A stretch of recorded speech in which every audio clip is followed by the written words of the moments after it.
Pada zaman dahulu, di suatu desa, ada seorang penebang kayu yang teramat miskin. Beliau hanya memiliki satu buah kapak buat bekerja, untuk menghidupi anak-anak dan istrinya. Teramat susah dia untuk bisa mendapatkan 2.000 rupiah di setiap harinya. Dirinya bersama istri, pergi bekerja membanting tulang, dari subuh sampai larut tengah malam, biar mereka sanggup hidup bersama, dan tak akan kehabisan makanan. Apa yang mesti aku laksanakan? Saya saat ini amat sangat lelah. Istri dan anakku tak mempunyai apa-apa untuk dikonsumsi. Aku sudah tak sekuat seperti dulu lagi untuk memegang kapak ini. Buat mendapati sekerat roti untuk keluargaku, sudah sangat susah. 1 tahun pun telah berlalu, beliau memutuskan untuk pergi ke dalam hutan, buat memenuhi janjinya. Apa yang Anda keluhkan? Bagaimana aku tidak mengeluh? Aku sekarang sudah tidak mempunyai makanan lagi. Pulanglah ke rumahmu, galilah tanah di segi pekaranganmu, dan kamu bakal menemukan harta karun di bawah satu buah dahan yang sudah mati. Dikala penebang kayu ini mendengar itu, beliau serentak berlutut di tanah dan bicara. Tuan, siapakah nama Tuan? Namaku Merlin. Tuhan dapat memberkahimu kalau Anda datang menolongku dan menyelamatkan keluargaku dari kemelaratan. Pergilah segera, dan dalam 1 tahun kembalilah ke sini, dan berikan aku penjelasan menyangkut apa saja yang Anda dapatkan bersama duit yang Anda dapatkan di sisi pekaranganmu. Siap Tuan, aku dapat mengunjungimu dalam 1 tahun, atau bisa saja setiap hari, jika Anda memerintahkan. Dan sang penebang kayu pun pulang ke rumahnya, menggali tanah di sudut pekarangannya, dan di sana beliau menemukan harta karun yang sudah dijanjikan. Betapa gembiranya mereka sekeluarga, dikarenakan sudah lepas dari kemiskinan. Sebab tak mau tetangganya tahu kenapa mereka tiba-tiba jadi tajir, ia masihlah berangkat ke dalam hutan, dengan mengambil kapak, maka seakan-akan ia bekerja keras dengan cara perlahan-lahan terangkat dari kemiskinan, jadi kemakmuran. 1 tahun telah berlalu, beliau memutuskan untuk pergi ke dalam hutan, buat memenuhi janjinya. Bagaimana hasilnya? Iya Tuan.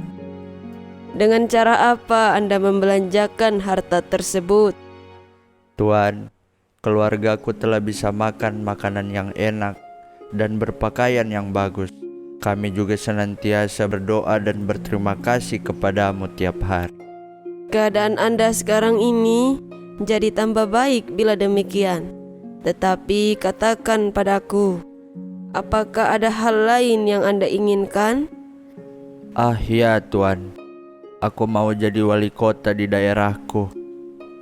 Baiklah, dalam waktu 40 hari, kamu akan menjadi wali kota di daerahmu. Oh, beribu-ribu terima kasih Tuan. 2 tahun kemudian, penebang kayu yang tajir datang ke hutan, dengan memakai pakaian yang teramat bagus, serta mengenakan atribut, bahwa dia merupakan seorang wali kota. Bapak Merlin, datanglah dan berbicaralah padaku. Saya di sini, ada apa lagi? Seorang petinggi tinggi baru saja wafat tempo hari, dan jadikanlah anak laki-lakiku untuk menggantikannya. Aku meminta kebaikan hatimu. Dalam waktu 40 hari, apa yang Anda inginkan akan terwujud. Demikian, serta dalam 40 hari, anaknya jadi petinggi, dan mereka masih belum puas.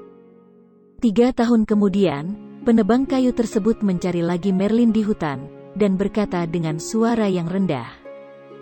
Merlin, maukah Anda membantuku? Apalagi yang kamu mau? Putriku mengharapkan agar bisa menikah bersama satu orang petinggi. Harapanmu dapat terwujud. Dalam waktu 40 hari, anak wanitamu itu akan menikah bersama satu orang petinggi. Sampai di tahun keempat, Istrinya yang bijaksana menyuruhnya kembali ke sana untuk berterima kasih. Namun penebang kayu itu menjawab, "Mengapa aku harus kembali lagi ke hutan itu?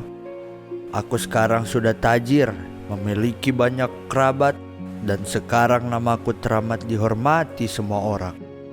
Pergilah sekali lagi, kamu mesti berikan dirinya salam dan berterima kasih atas segala kebaikannya. Pada suatu hari, penebang kayu itu dengan menunggangi kudanya, diikuti oleh 2 orang pelayan, untuk pergi ke dalam hutan dan berteriak, "Merlot, Merlot, aku tak membutuhkan Anda lagi. Sekarang aku sudah tajir melintir." Sepertinya Anda lupa di waktu Anda miskin. Tak bisa cukup untuk makan dengan cuma berbekal kapak. Anda sangat sulit payah mendapatkan uang walau hanya dengan 2.000 rupiah. Dan aku memberikan Anda semua yang Anda mau. Anda berlutut dengan kedua kakimu, memanggil aku Tuan. Ketika sudah mendapatkan yang kedua kali, Anda memanggil aku Bapa.